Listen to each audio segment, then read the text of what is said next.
nije lako drugovati sa Leonardo da Vincijom. To je takav jedan genije, takva jedna energija da ona i danas deluje i baviti se sa njim, to znači biti obrvan njegovim mislima, njegovom maštom, njegovom genijalnošću u svim mogućim oblastima.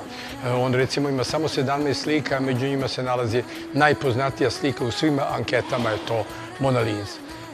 U posljednje vreme dosta je poznato to da je on, sačuvano je 5000 njegovih folija, napisanih njegovih skica, od 20.000 sačuvano je 5.000 i maštoviti Italijani koji su na njega ponositi, oni su zajedno sa stručnjacima napravili izložbu, napravili su te mašine da dokažu da je to apsolutno mogućno, bez obzira što tu nije bilo nekog kontinuiteta, da recimo onaj koji je izmislio bicikl, ne znam, u početku 19. veka, da on nije imao taj crtež, pošto je on bio sačuvan po nekim arhivama, a neke su stvari pronađene tek, pošto su se zagubili po arhivama, tek pronađe 60. godina ovoga veka, ali je to jedan dokaz jedne genijalnosti koja je neponovljiva.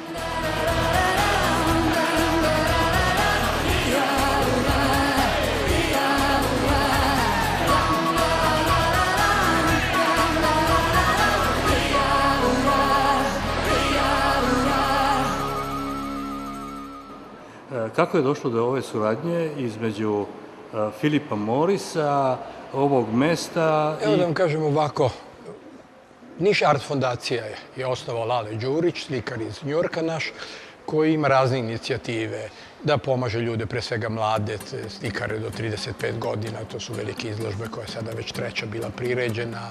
Pravili smo na temu dramske književnosti koje su inspirisane Nišem, bila je jedna predstava koja je jako zapažena. I jedna od njegovih obsesija kad je to video, Lale Đurić, on naš predsjednik naše Niš Art fondacije, uz pomoć fabrike duvana Niš i u okviru Philip Morris kompanije, on je, kada je vidio tu izložbu, nije mu dalo mira pre jedno godinu dana da to dovede u Niš i u Beograd. I napravio je, to su dve galerije koje su, obe su na periferiji, u okviru, kada kažem, placa gde se nalaze to bivše radionice za fabriku duvana koje su sad prevaziđene i kao što uopšte u postindustrijskom društvu se to pretvara u kulturne. Tako da su ove dve galerije, ona Niška i ova ovdje na dva sprata, najveće na Balkanu ove galerije koje mogu biti bilo ovakve izložbe ili likovne izložbe. Gde bi se, na primjer, u Vojvodini moglo ova izložba napraviti?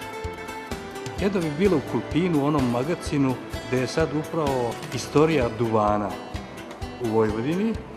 To je jedna sjajna izložba, to su ogromni magazini na imanju Dunđerskih i tu bi bilo odlično da se napravi, ali bi ja vama predložio, ako ima mogućnosti da ova izložba dođe u Vojvodinu, da to bude ono mesto gde mi na 2-3 mesta imamo duh Leonarda da Vincija u Vojvodini. To su na kanalu, na našem velikom bačkom kanalu Prevodnice. Da li bi to moglo da se napravi u jednom starom mlinu?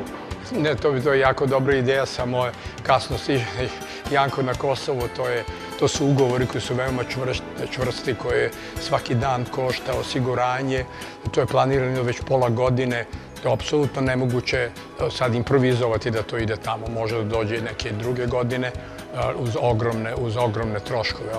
To nepojamno mnogo košta. Možete misliti sve ovo što ovdje se vidi, kako izgleda taj kamion ogroman. Meni ni takav kamion još nisam video u kome to se sve pažljivo pakuje. Transport je... Da, to je do te izložbe doći, pošto on ide na različite strane. Mi smo jedino uspeli da onda to bude izložba koja je najveća, sa 65 predmeta. I onda šta, kako mi sad poruku imamo za Novosađane, za Vojvođane? Ako želite susret sa Leonardom da Vincijem, vi morate doći Zemun, Zemunu... Ili u Firencu. Ili u Firencu i u Zemunu, Tošin-Burna.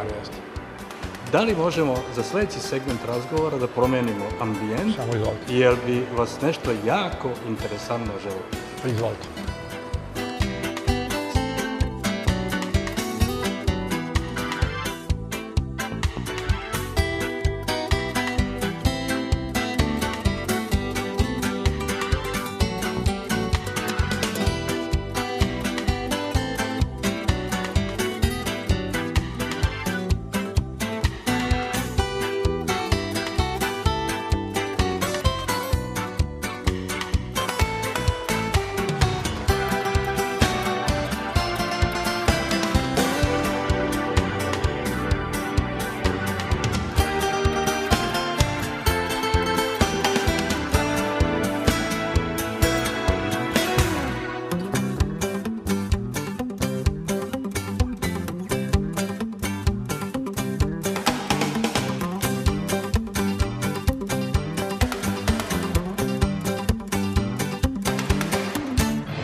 Morao sam da vas dovedem kod ove mašine koju je konstruisao gospodin Leonardo da Vinci, jer se pretpostavlja da osim onih prevodnica, njegovi saradnici kasnije su sa sličnim mašinama kopali Veliki bački kanal.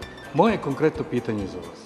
Leonardo da Vinci je radio kod porodice Sforza i on je za njih projektovao kanal koji se zove Ada di Leonardo. Taj kanal je zaštiten od strane UNESCO.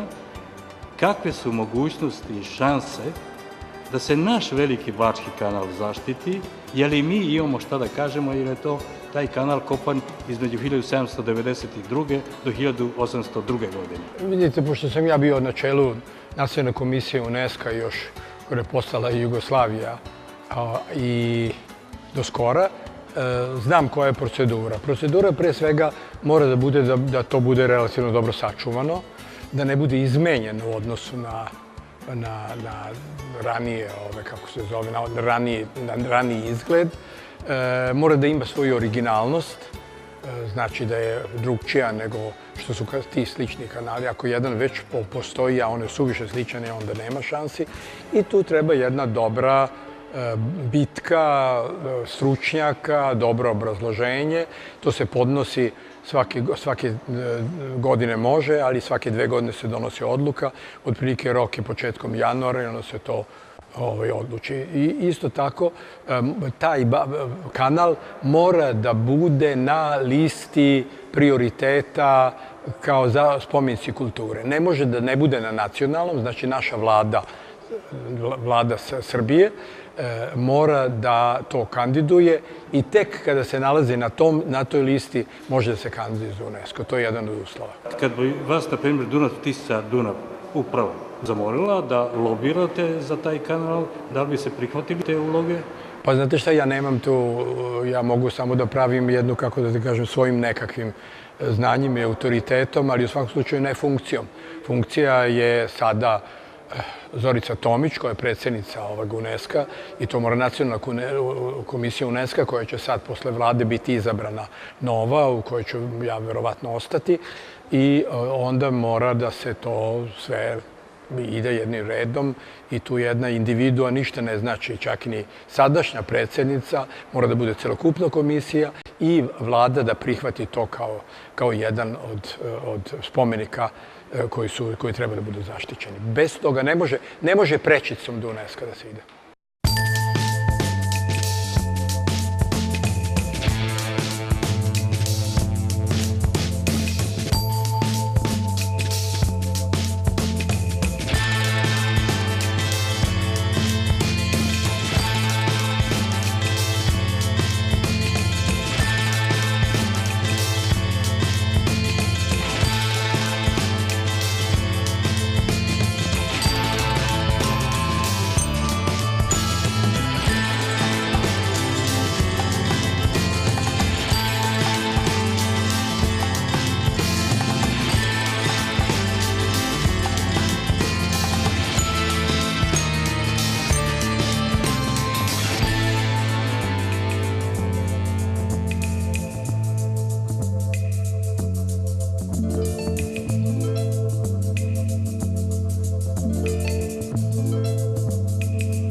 Da li mi ovde na tlu Srbije imamo nekih skrivenih biserčića kao što je ovaj kanal i kao što su te prevodnice. Da li ste vi naišli na tako nešto?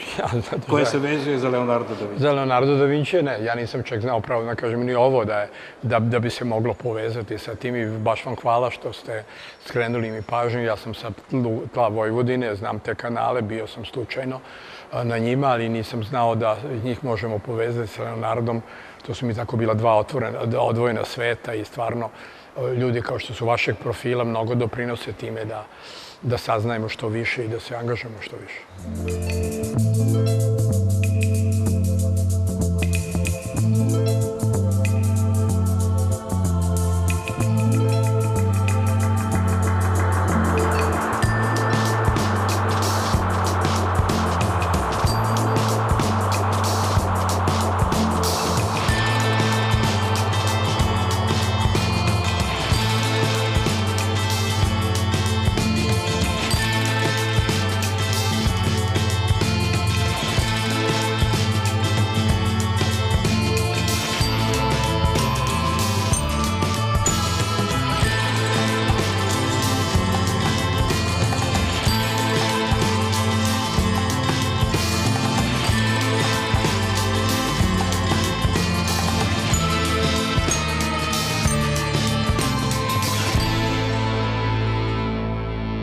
Iza vas se nalazi taj čuveni eskalator. Pretpostavlja da se prilikom kopanja Velikog Bačkog kanala radila jedna slična mašina, jer ovi novi konstruktori, kao što ste rekli, jedan od njih je bio Kempelen, on je bio Škot koji je radio za Mariju Tereziju i on je pre toga, što su počeli graditi kanale, otišao u Firencu.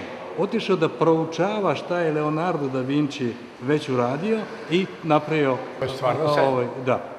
razne mašine i on je za Mariju Tereziju napravio i vodoskoke na principu već skica Leonarda da Vincija, čak i za nju jednu stolicu kad je već ona bila debela i lift. Ali to je sve bilo pod uticajem velikog Leonarda da Vincija. Vidite kako je potrebno da vladari koji imaju moć ili crkva, koji imaju finansijsku moć ili sada, ja ne znam, neke mecene, da bi pomogle te stvari. I, mislim, senzacionalno je da su tu na našoj teritoriji to što postoji, ti ostaci da su vezani, ili vrlo malo ima te filijacije između ovih genijalnih pronalazaka, ovog, što kaže Clark, najradoznalijeg čoveka koji u čovječanstvu. Linkovi koji svi vode na Leonardo da Vinci. Koji su dokazani i to je prosto čudo, malo ih ima, znate, malo. Nema od linka, nema veze tadašnji bicikl koji je fantastičan, koji sasvim liči sa pedalima danas, nema sa onim pronalazačom, ali evo sa ovim kanalima ima. Tako da je to prava senzacija. To je jedna naučna senzacija za istoriju nauke i za mesto Leonarda. I to je jedna od retkih njegovih pronalazaka koji je iskorišćen, jer mnogi su i on ovako smislio na svojim hartijama i nikad nisu realizovani, a isušivanje kanala i tih područja i za Sforce i pravljenje tih kanala, to je nešto što je realizovano. Da. U stvari, ovde što je duh Leonardo da Vinci, to je prevodnica.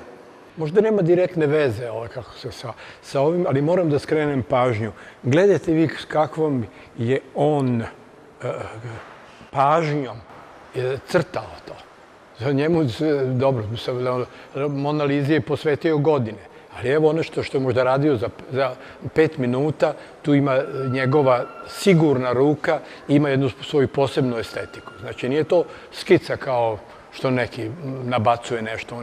On je toliko imao estetskih potreba i unutrašnjih potreba da on svaki tu nešto što je iz njegove mašte, što nije iz prirode, on je to crtao svom lepotom i svom snagom njegovog talenta.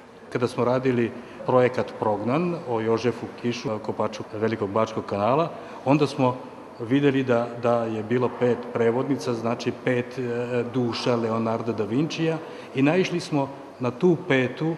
koja je, kada su isušivala Tisa, onda su premestili u Bečej jedan od tih prevodnica, Šlajseva, i to je ostalo tako prazno.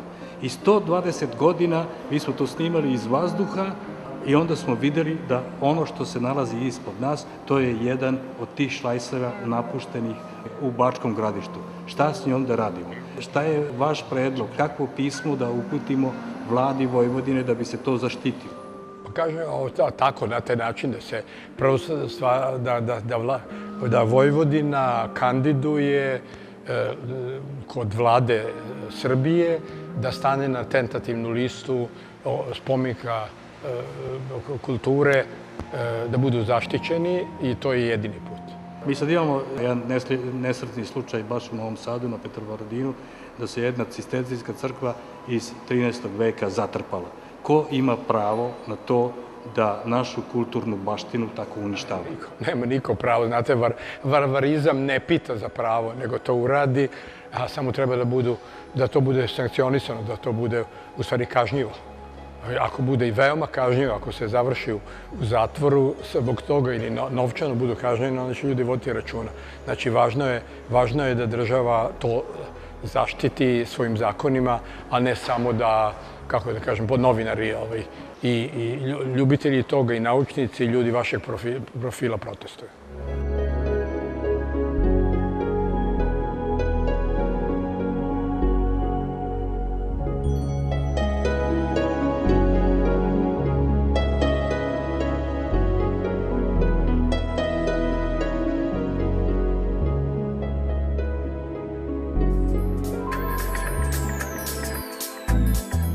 Otkad je sveta i veka, ljudi stalno usavršavaju sebe i okolinu.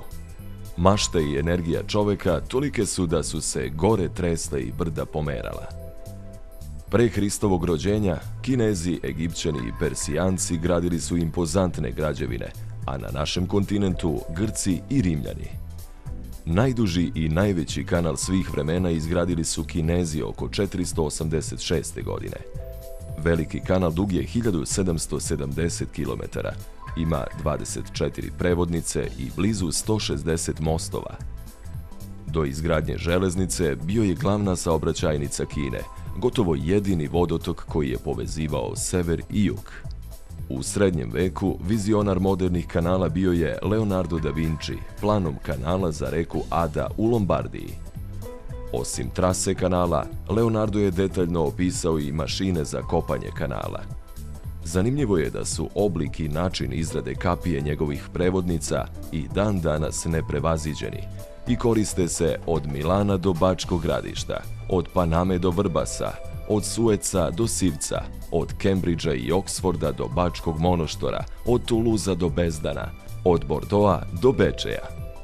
Istovremeno kada je građen Leonardov kanal dug 29 km, dakle od 1483. do 1498.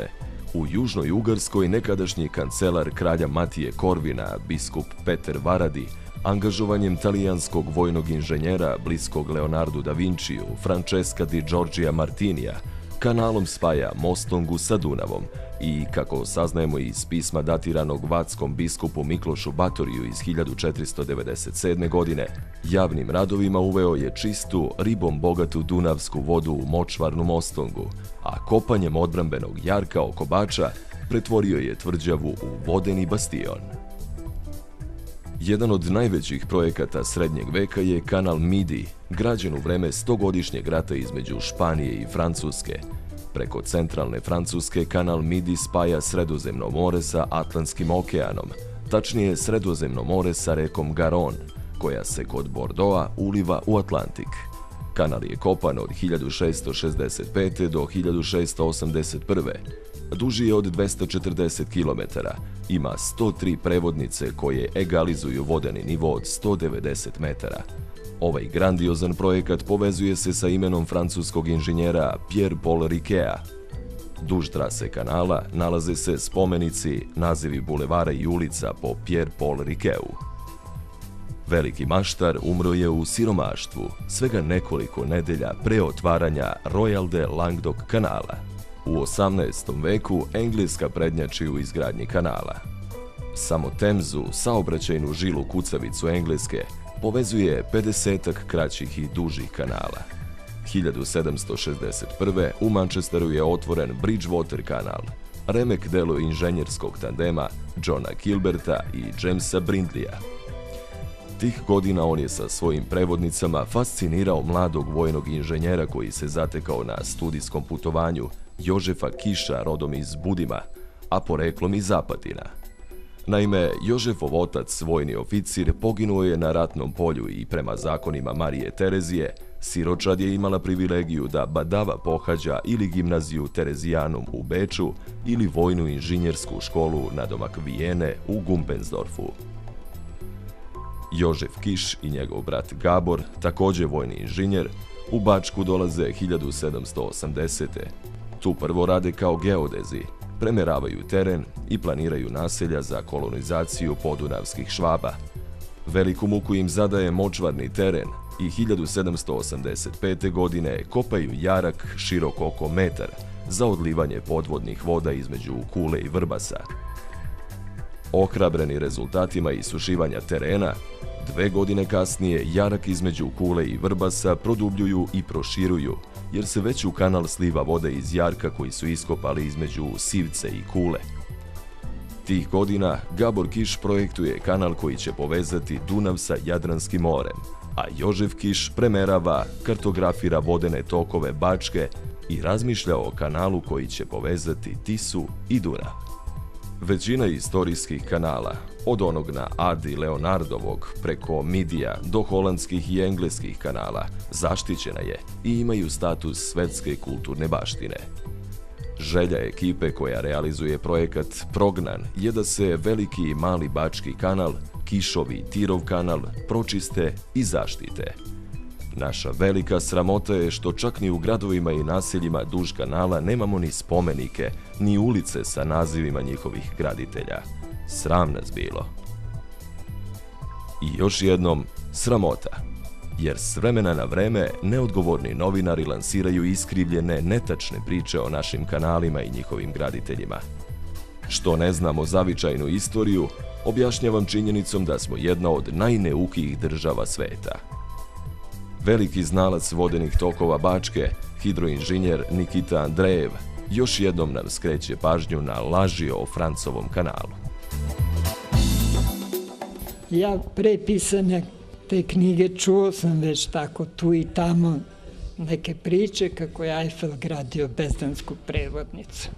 Takve neistine ili me jako uznemiravaju, pogotovo što ta neistina što se provlači godinama, pa i Somborci snimili neki film o Somboru gde su napomenuli da je bezdan Eiffel projektovao bezdansku prevodnicu, pa došla neka delegacija u Sombor stranaca, pa ih odvedemo da pokažemo Eiffelovu prevodnicu, pa sam u ovoj prvoj knjizi jasno napisao da nikakve veze Eiffel nema sa prevodnicom bezdan.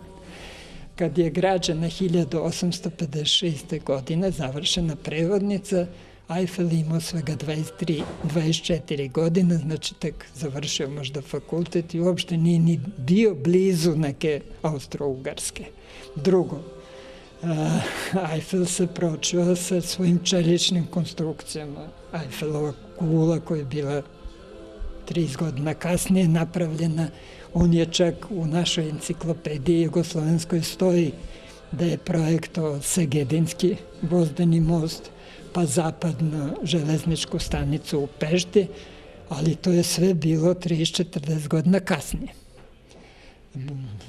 Bezdanska prevodnica je isključivo rađena od betona i drveta. Kaplje su bile drveta. Ali bi ovaj u Bečeju mogao Eiffel da odvede? Pa, u Bečeju je građena krajem 19. veka.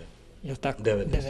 veka, 1896. godine, kad je Eiffel već bio priznat, i ona velika čelična rešetkasta konstrukcija iznad samog tog objekta je jedna ozbiljna čelična konstrukcija i postoji mogućnost da je Eiffel tu projektovao. Međutim, postoji dokumentacija listovi te konstrukcije, piše dvojezično na francuskom i mađarskom jeziku, što ukazuje da zbog nečega je francuski jezik se pojavio. Nema nigde pečata ni potpisa. Drugo, u ono vreme u Mađarskoj Eiffel nije dolazio, ali imao je svoju filijalu projektni biro. Moguće da je njegov projektni biro to radio, ali postoje mišljenje i da nije on. Varga Ištvan, inženjer koji je dugo radio u Bečeju, on je u svoje zabelešcima napisao da je elektromašinsku opremu projektu u ono vreme tehnički direktor uprave kanala.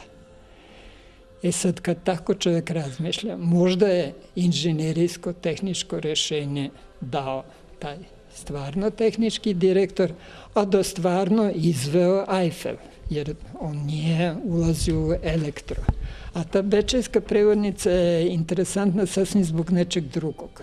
Tu je prvi put primenjena struja za pokretanje čelične konstrukcije, struje koja nije dovedena od električne centrale, nego sama prevodnica imala svoju centralu koristeći padove.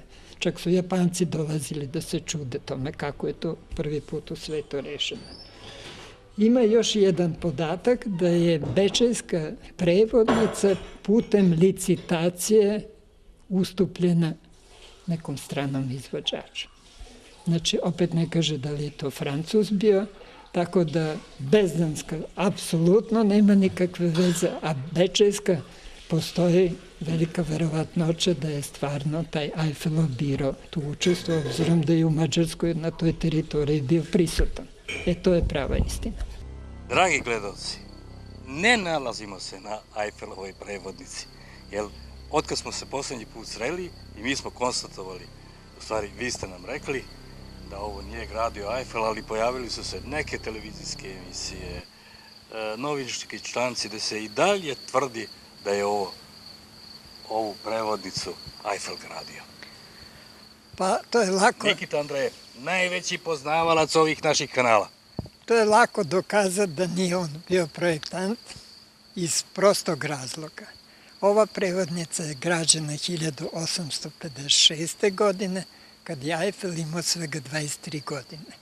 I sigurno nije bio čuvan ni u Francuskoj, a tek pogotovo ne kod nas. Eiffel je poznat po čeličnim konstrukcijama, a ovde čelika uopšte nema. To je bila čisto betonska prevodnica sa drvenim kapijama, jedino opšivka je bila metalna. Prema tome nikakve ne može se reći da je bila veza. Ovaj objekat je gradio Mihalik.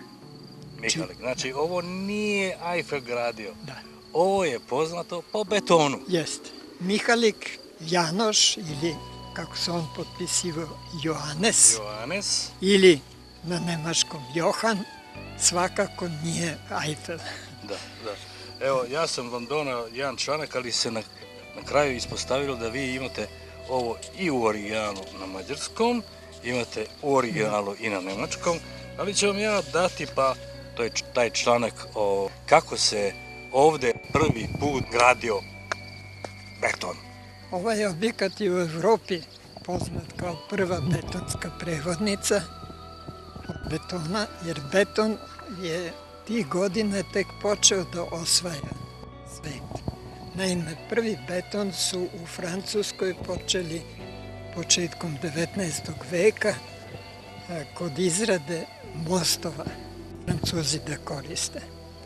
Nikakve literature u to vreme nije bilo, tako da projektant ovog objekta, Mihalik, je morao sve sam da savlada. Imao je poseban problem što je tu blizu Dunav i nije mogao da iskopa temeljnu jamu i da je osuši, jer toliko je prodirala voda. A onda se dosetio da on to pod vodom izbetonira, donji deo prevodnice. To je jedna veština koja i danas nije laka. Napravio je veliko jezero, znači prvo suvozemnim bagerom je dokopao do podzemne vode, onda je dalje bagerima pod vodom kopao i kad je to pripremio, onda je rešio da pravi betonsku prevodnicu. Ali moramo reći da je on to morao da uradi u cugu, jednom danu. Ne to, nego u to vreme cement se nije mogao otići negde na stovarište pa dobiti cement za beton. On je čak iz Kamenice dovozio krečnjak. Tu je imao, pored ovoga objekta, 5 krečana, gde je prvo peko. Dalje on je imao ovaj objekat u kome je mleo, kasnije je mešao sa peskom, nije sa šljunkom. On je smatrao da je kamen bolji od šljunka, pa je tu iz Batine dovozio kamen koji je vrlo brižljivo prao i od prašine oslobađao, tako da je postizao vrlo kvalitetan beton. E sad, sve je tako sinkronizovano. Ovde je dolazilo s ove strane, znači vodom dolazio moj krečnjak, imao je dekovilski kolosek koji mu sve vodio do fabrike betona, on imao fabriku betona. Pored puta je bilo naslagano, tako da je od te prevodnice do fabrike betona bilo svega 20-30 metara. On je tako skratio te prazne hodove da ne bi nigde bio zastoj. Dalje, tako je sve podesio da je bez zastoja počeo betonirati. Danju noću je betonirao ovaj objekat. Koja je to količina betona morala biti? Betona ukupno ima tu oko 19.000 kubika, zajedno sa ovim ulaznim i izlaznim delom. Ako to prevedete na onako praktično, to je recimo kad bi ja napravio jednu betonsku stazu debljine 10 cm, širine metar, upravo do Beograda bi mogao napraviti tu betonsku stazu. Koliko je on to gradio? Koliko dana je su to radio? On je gradio to 1,5 godina, međutim betonirao je u cugu oko mesec i po dana. Znači nije bilo stanke, to se radilo non stop? Ne, on je imao tu radionice koje su prvo pravili mu drvene kapije, imao je, mislim, mnogo pomoćnih, on je morao imati svoje osvetljenje, svoj pogon da bi pokretao, ali kad je počeo betonirati, on je tako dimenzionisao sanduke u kojima je doturao beton, da taman uvek kad se isprazni, druga tura dolazi, nikad nije morao prati ni svoje sanduke, ni ovo. Iznad objekta je imao kran postavljen, pa je dolazilo, znači, pod kran, spuštao dole, punio, sanduk je bio, recimo, dnevno je mogao 161 kubik da ugradi betona. A jedan sanduk mu je bio otprilike oko 3 kubika. E sad, možete misliti koliko. Dalje, u ono vreme, pošto nije se znalo za armirani beton, betonske konstrukcije su mnogo većih dimenzija. Tako da je on 2,5 metra u dnu temelj, čisto od betona pod vodom, u 3 sloja nanosio. I pazio da uvek lepo jedan pored drugoga slaže, da ne bude prekid, jer svaki prekid bi bilo opasno mesto, pukotine i tako dalje. Zidove nad vodom, to je već gradio klasično.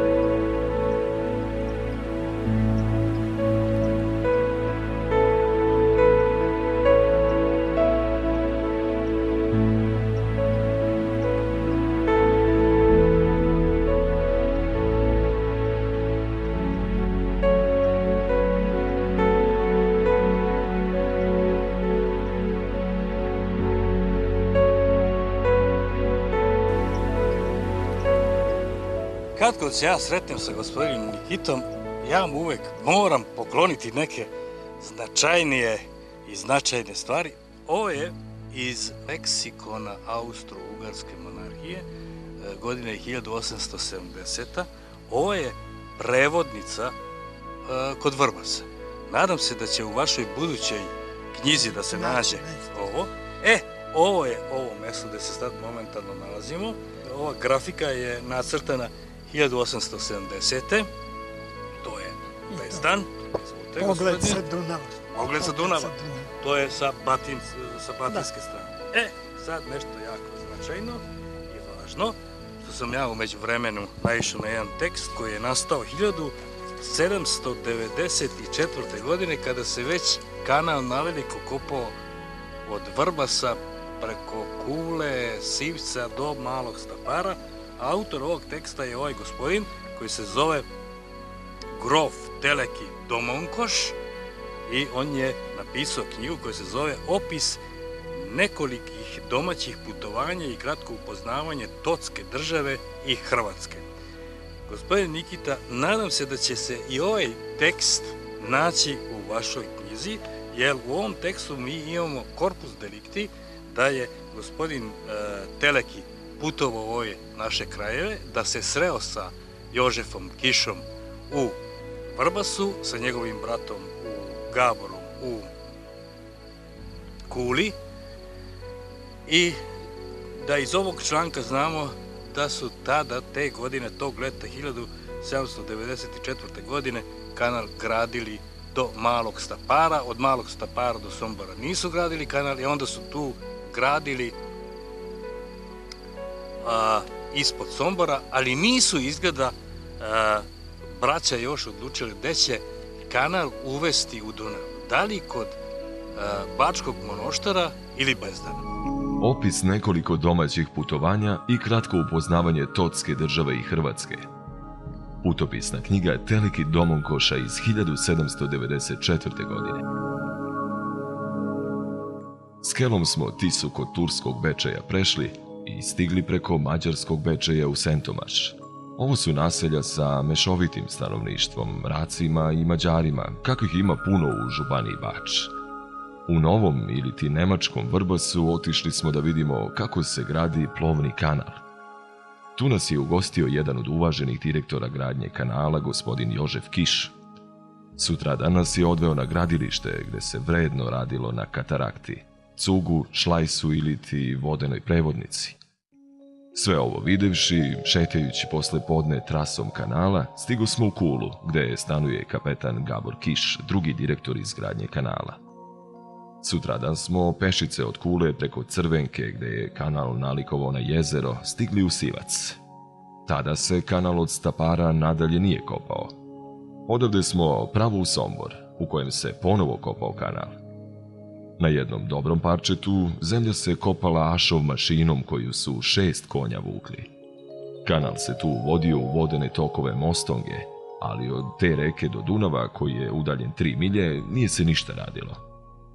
Od Sombora, koji nije ružna kraljevska varošica sa mađarskim, ratskim i nemačkim stanovništvom, put nas je vodio preko Bezdana u Batinu, koja leži sa druge strane Dunava u Baranjskoj županiji.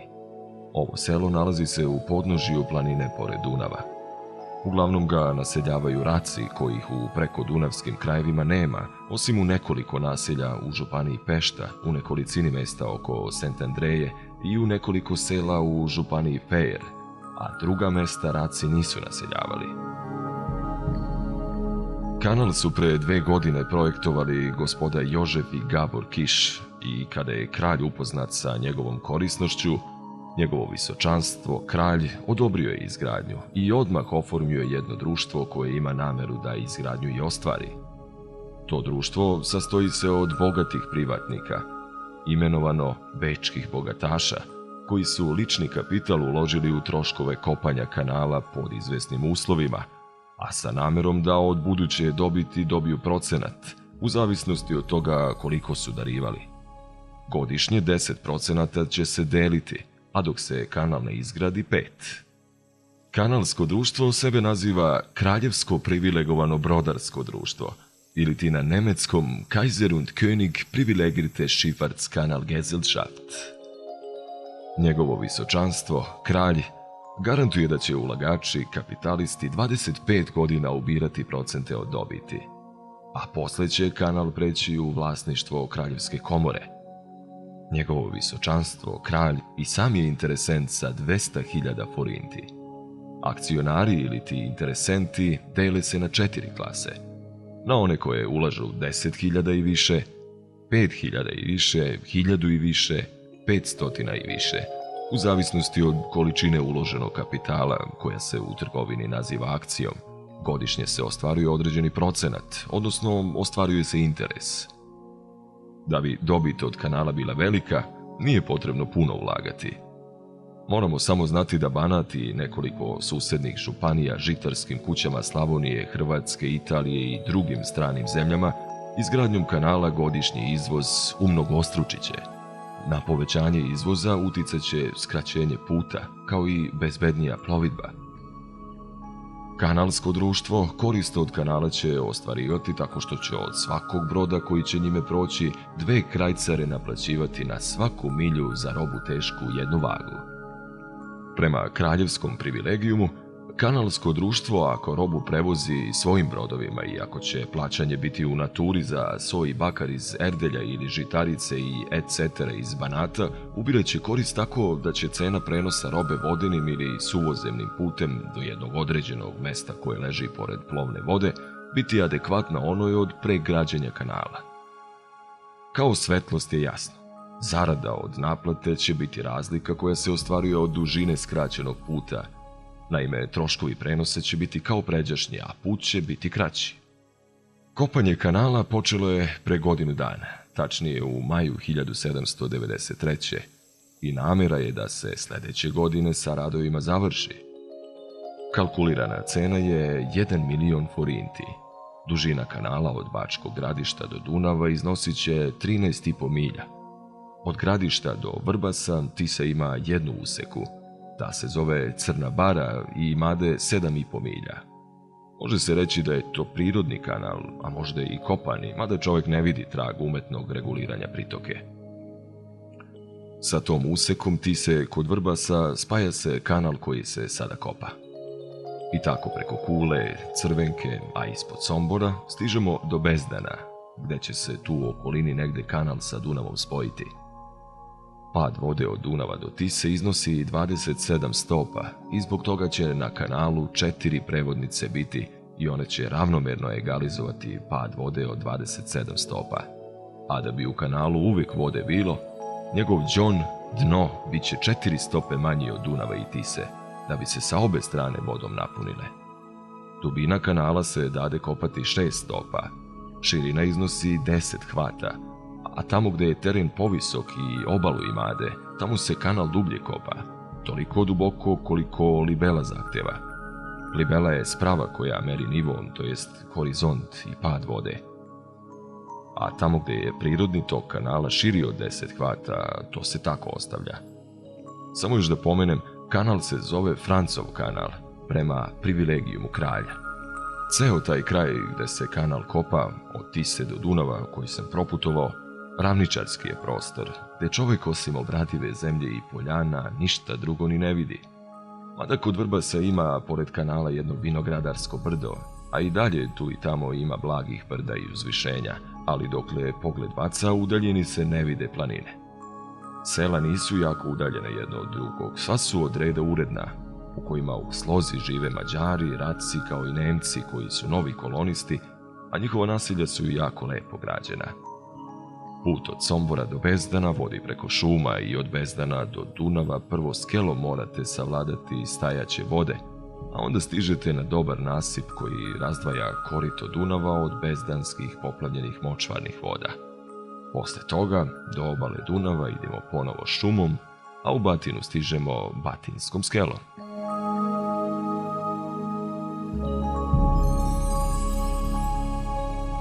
Svaki tekst ima i neke manjkavosti. Kad čovjek uporedi 2-3 teksta, tvrdim da Kiš je znao gde će da uđe sa prevodnicom, međutim ovde piše da je on mislio da je kod Bezdana. Kiš je u svom predlogu koje je podnao Caro je jasno naznačio trasu. Tako da taj detalj, međutim ostalo je sve vrlo vredno, tako da ću svakako gledati da to ukomponuje. Ono što je još vredno i to moramo još naglasiti, isto je takva prevara da se misli da je ovaj objekat gradio Eiffel, a nije ga gradio Eiffel, da se i kanal nije kopao celim tokom. Znači, kopao se samo od Vrbasa do Dunava. Bio je problem kopanja od Sombora do Bačkog Monoštora. Tu su naišli na visoke podzemne vode, tako da je tu čak i izmenio projekat kiše. Podigo je dno da bi lakše to savladao. Evo sad, imamo jednu mapu, ovo je Kišova mapa, on je to crtao. Da, Kiš je inače bio vrlo dobar crtač, tako da sve njegove karte, crteži su besprekorno napravljeni. Ne znam kad je stigao, jer je on bio svestran. On je čak u svome štambuhu crtao portret i careva i neverovatno je bio višestruko obdaren. Ja vama mogu još nešto da otkrijem i gledalcima, da je Karolina Kišova ćerka se udala za Antona Eisenhuta iz Bačke Palanke.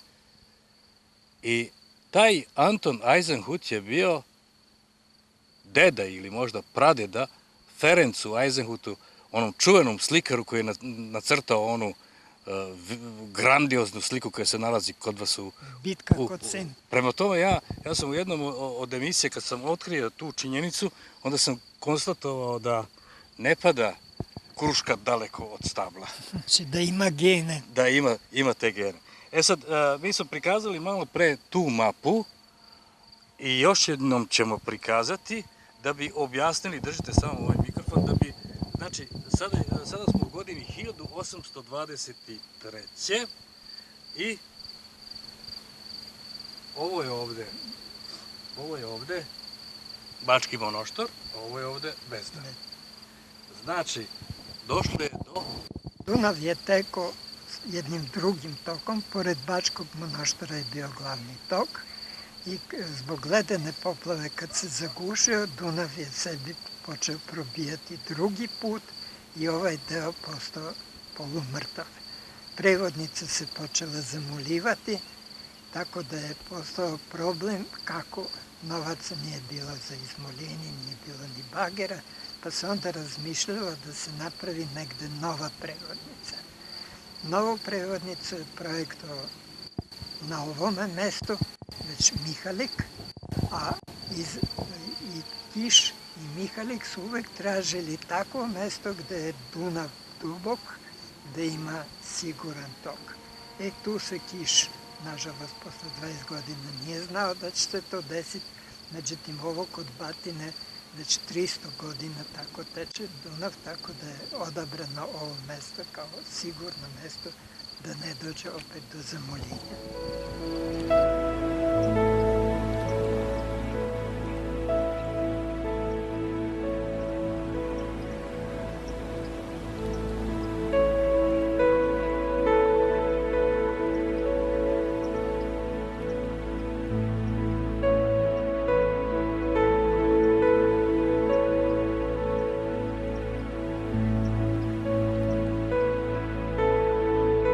Gospodine Nikita, moja nova teorija što se Velikog Bačkog kanala tiče, da je u nju ugrađen duh Leonarda da Vincija. Leonardo da Vinci nije poznat po kanalu. Kanal je kratak, nije velik. 27 km. Nego poznat je po prvoj prevodnici ovoga tipa, kao što je ova Bezdanska. Naime, do tog vremena Kinezi i svi ostali u svetu nisu imali prevodnice, nego su transportovali svoje brodove iz Donjeg u Gornji bazen, čisto faraonski. Vukli su po kosoj površini i da su znali za tako nešto sigurno ne bi se mučili, jer tamo i po 50 ljudi trebalo da vuče, a ovde 2 čoveka može da rukuje sa jednom prevodnicom. Tako da je po tome... sad, postoje više raznih tipova. U Engleskoj je bio pre neko vreme prikazan film da Englezi jako čuvaju svoje starine, čuvaju svoj kanal valjda do Manchestera, koji su zaštitili tamo je recimo elipsasta prevodnica. Tamo nema dve kapije ovako kao kod nas koje se otvaraju i zatvaraju, nego polukružno jedna kapija se otvara i tako se propuštaju brodovi. Ja sam bio u Holandiji, međutim i tamo ima raznih vrsta prevodnica, u Engleskoj nisam bio, tako da ne mogu sa sigurnošću. Znam da je ovde napisano da je to engleski tip, zato što su braća Kiš bili u Engleskoj, iako na jednom mestu sam naišao u tekstu da je jedna prevodnica holandskog tipa. Međutim, kad gledam ovako, ne vidim neku razliku. Ne bi znao da... Evo sad, Britanci, Italijani, Francuzi, svi su zaštitili kod UNESCO svoje kanale, a zašto mi to do sad nismo uradili? To nemojte... Zašto ovaj kanal nije zaštićen? Je li ovaj kanal manje vredan od svih ovih kanala? Pogotovo ovakvi objekti, ali nemojte to mene pitati. Mislim, ja sam penzioner koji ne mogu da utičem na to.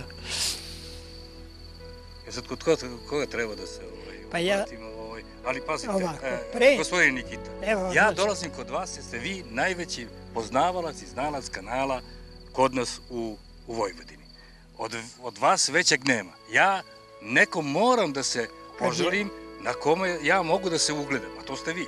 Kad je rekonstruisana po drugi put ova prevodnica, i to posle poplave 54. godine, onda je Zavod za urbanizam iz Sombora poslao zvanični predlog da se proglasi ova prevodnica kao spomenik. Međutim, to je tako ostalo. Posle znam inicijative iz Srbije vode isto bilo, predlagali su ovaj objekat, Mali Stapari. Daj, nek mi ne iz Srbija vode daju predloge, nego treba iz vode Vojvodine. Pa šta Srbijanci znaju o vodama? Međutim, kad vidim šta se proglašava, verovatno svi ti predlozi su na stolu, međutim, kad vidim šta se sve proglašava kao pod zaštitom, mislim da je greh da ovakav objekat ne dođe na red. Ali i vi me podržavate u tome. Da je duh Leonarda da Vincija, evo, utkan u ovu prevodnicu. Je li ova prevodnica rađena po njegovim zamislima? On je to projektovao i svi su ostali u svetu preuzeli. Da, svi su preuzeli njegov tip. I Britanci, i Francuzi, i Holanđani.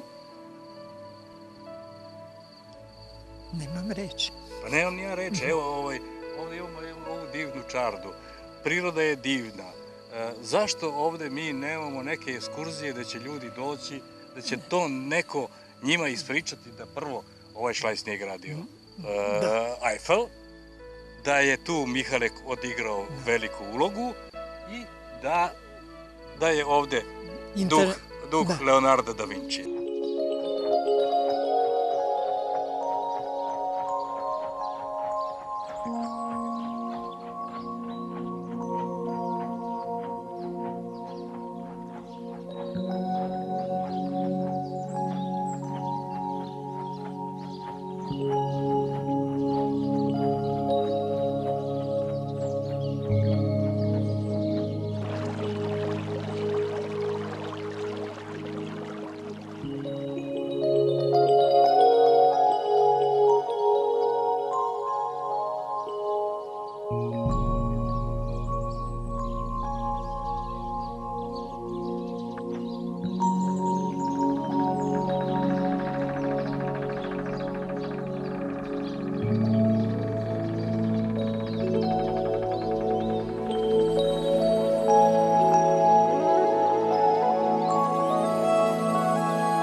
kako baštiniti ovaj kanal? Šta u stvari na ovom našem kanalu, koji se zove Francov kanal, trebamo zaštititi osim ovog dela, znači osim ove bezdanske prevodnice? Osim bezdanske prevodnice svakako treba zaštititi i kišove prevodnice. Naime, od kišovih 5 prevodnica danas postoje samo u Malom Staparu originalna prevodnica koja je građena 1800. godine i ona je još u takvom stanju da bi se moglo vrlo lepo zaštititi. Sad, ona je u boljem stanju od ove. Ona je od cigalja zidana. Da. A i tu još možemo vidjeti taj duh Leonardo da Vincija, pogotovo tu imamo i taj stari mlin.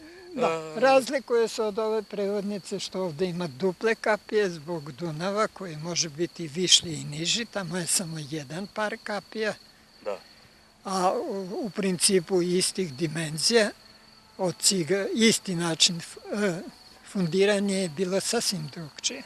U ono vreme nije bilo betona, tako da je kiš morao pobiti prvo šipove, to masu šipova ispod prevodnice, pa ih povezati kao roštilj sa gredama. Preko tih greda je onda položio hrastov patos, to mu je bilo dno od 8 cm, a bočne zidove je zidao cigane. Znači, jedan sasvim drugi način fundiranja. U ono vreme to je bilo. Drugi objekat... Znači, ostajemo još kod Malog Stapara, imamo šlajs u Malom Staparu. I mlin. I mlin. A i spomenik Božice. On je u blizini Malog Stapara. Tamo gde se kanali vraćaju.